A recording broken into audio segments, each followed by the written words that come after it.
Le débarquement de Normandie de mon appart, chapitre 29. On ne peut pas visiter les sites du débarquement. On peut pas aller sur les lieux du débarquement. On fait ça ici, chez moi, dans mon appart. Chapitre 28, on a vu toutes les difficultés rencontrées par les para-américains la nuit du 5 au 6. Chapitre 29, on parlait d'un tout petit village. Sainte-Mère-Église. Petit village, mais c'est un nœud stratégique important. Il est relié à la mer. Il est relié à la route menant vers Omaha Beach. Il est relié à des ponts pouvant bloquer les Allemands. Il est relié à la route pour Cherbourg. C'est très significatif. C'est une mission importante pour la 92e division para. Il se passe quelque chose de bizarre cette nuit-là à Sainte-Mère-Église. En pleine nuit. Personne ne sait pourquoi. Un incendie. Un gros. Il y a un couvre-feu depuis 4 ans en France. Les gens ne peuvent pas sortir de chez eux à partir de 9h le soir jusqu'à 6h du matin. Tout le monde est là. C'est un incendie en plein centre-ville. Avec des seaux, on essaie d'éteindre. Les Allemands sortent en pleine nuit, tout équipés, armés, pour maîtriser tout ce qui se passe, tout le brouhaha.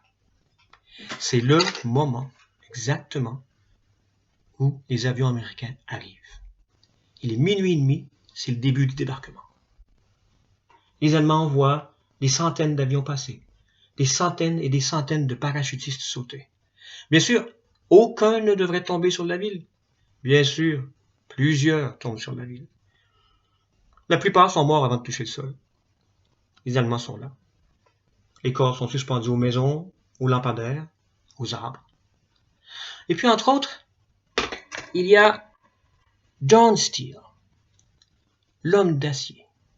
John est suspendu au clocher de l'église et il y reste pendant 2 heures. Jusqu'à ce que les Allemands, l'ayant vu, le capturent. Il est blessé et prisonnier.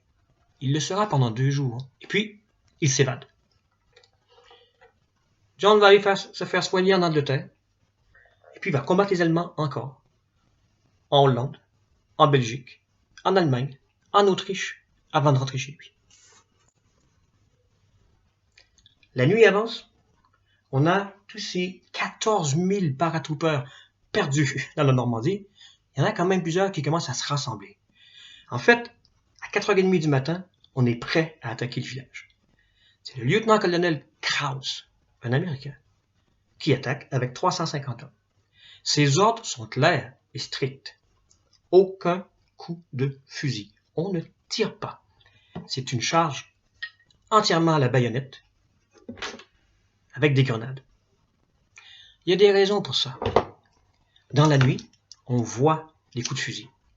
Qui que ce soit qui tire est un Allemand. Les Allemands, en essayant de se défendre, trahissent toute leur position. Mais c'est aussi que Krause sait une chose. Ces hommes sont jeunes, inexpérimentés. Le danger, surtout la nuit, c'est le tir ami. À la baïonnette, on est suffisamment prêt pour éviter. On sait avec qui on se bat. Le combat est dur, le combat est rude, le combat est court. Rapidement, les troupes américaines prennent le village. Les Allemands vont tenter de le reprendre le matin, vont tenter de le reprendre l'après-midi. Ils n'y parviendront pas, ils n'y parviendront jamais. Sainte-Mère-Église devient la première ville prise par les forces américaines au cours du débarquement de Normandie. Elle est prise des heures avant le début du débarquement lui-même. Elle sera le quartier général de la 82e et à peu près le centre d'action pour toute l'opération sur Utah Beach. Prochain chapitre, on va suivre certains hommes des para-américains au cours de cette nuit encore. Merci.